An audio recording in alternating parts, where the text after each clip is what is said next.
මම ඇතුළු වෙන්නේ රිදී විහාරයට. අහලා තියෙනවද රිදී විහාරේ? මම රිදී ගමට ආපු නිසා රිදී විහාරේ බලන්න නැතුව යන්න බෑ කියලා මට හිතුණා. මං හින්දා අනිවාර්යෙන් බලන්න මේක ඇතුළු වුණා. ඇතුළු වෙනකොටම රිදී විහාරේ පොඩි හඳුන මට ලොකු විස්තරයක් කිව්වා. ඒක අහලා මගේ ඇඟේ මයිල් කෙලින් වුණා. වරකා විහාරය කියන්නේ මේක වෙන්න ඕනේ. මං හිතන්නේ මේ වරකා විහාරය ගැන දිග කතාවක් තියෙනවා. මට පොඩි හඳුන මේක කිව්වා.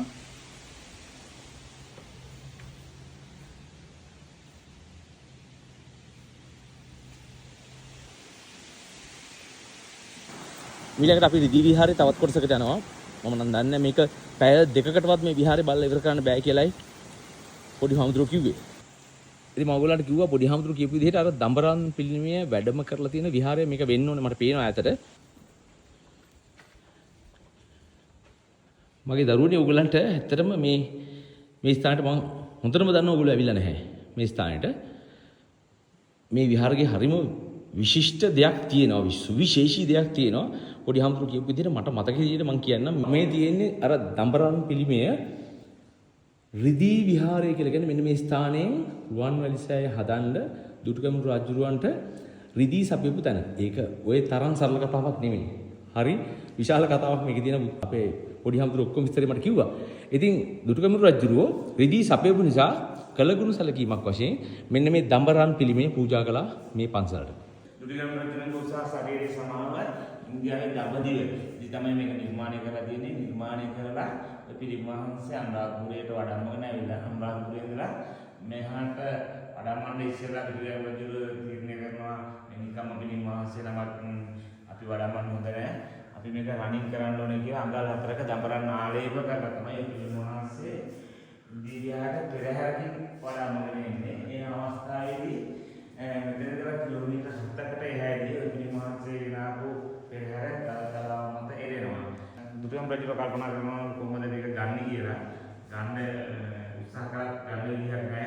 ඊට පස්සේ මෙහිටපු ඉන්දියානු රහතන් වහන්සේ ඒ බව දැනিলা රහතන් වහන්සේ එතෙන්ට ගිහිලා දුටුගැමුණු රජුලන්ගේ හිතේ තියෙන ප්‍රාර්ථනාව ඉෂ්ට වෙන්න ඕනේ කියලා පිරිසක් ජායනා කරාට පස්සේ පිළිමහන්සේ විසිබලෙන් ඇවිල්ලා අපෝ දීගොබේ කවපු අවසාන දීගෙත් උඩටම වැඩේ. හොඳයි.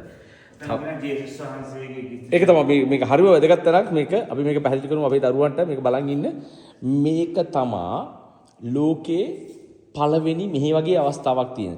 ජේසුස් වහන්සේගේ බයිබලයේ තියෙන කතා වස්තුන් සඳහන් කරලා මල්ලාසනයක් ගොඩනගන ලද ලෝකයේ තියෙන එකම විහාරය තමයි රිදී විහාරය.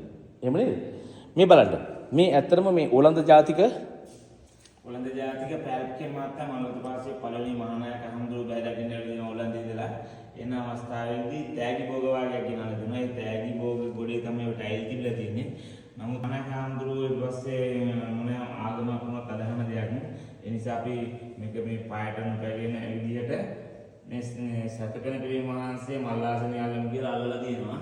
ඊට පස්සේ මෑත කාලේ වෙනකොට ඕකෙදින් පිටරට කට්ටිය පව බලන් ඉන්නේ ජේසුස් වහන්සේගේ කිසි චරිතය තියෙන නිසා ලංකාවේ සීම බෙහෙර විහාරයක අන්‍යාගමික දෙයක් නැහැ. රිදී විහාරය විතරයි තියෙන්නේ. රිදී විහාරය විතරයි තියෙන්නේ. ලංකාවේ ලෝකෙ කොහෙවත් නැහැ. ඔව් ලෝකෙ. මේ තියෙන අර සැදවැල පිළිමේ ඇත්තට මේ සැදවැල පිළිමේ ඉස්සරහා තමයි ජේසුස් වහන්සේගේ බයිබලයට සම්බන්ධ පින්තූර තියෙන්නේ. ඉතින් මේ ස්ථානයට ඔබ එන්න ඕන. ඇත්තටම පුතේ ඔයගලන්ට මේ වීඩියෝ එක මම කරන්නේ ඔයගොල්ලෝ මම දන්නවා කවදාවත් මේ ස්ථානට ඇවිල්ලා නැහැ. පැය දෙකක්වත් මේ විහාරේ රැඳී ඉන්න සිද්ධ වෙනවාට ඉගෙන ගන්න බොහෝ දේවල් තියෙනවා. තව පොඩි දෙයක් මම පෙන්නන්න ඉක්මනට මේ මහත්තයා තමයි මගේ කැමරාව අල්ලගෙන ඉන්න පොඩි මහත්තයෙක්. එයාට මොන දෙයක් බෑ ඉන්නේ ඉඳලා මේ ඒ කාලේ පිළිම හදලා තියෙන්නේ ඇත්තටම ලීයෙන් හදලා ඉවරලා ඊට පස්සේ ඒකට මේ මැටි වලින් තමයි දාලා මේක ලස්සනට හදන්නේ.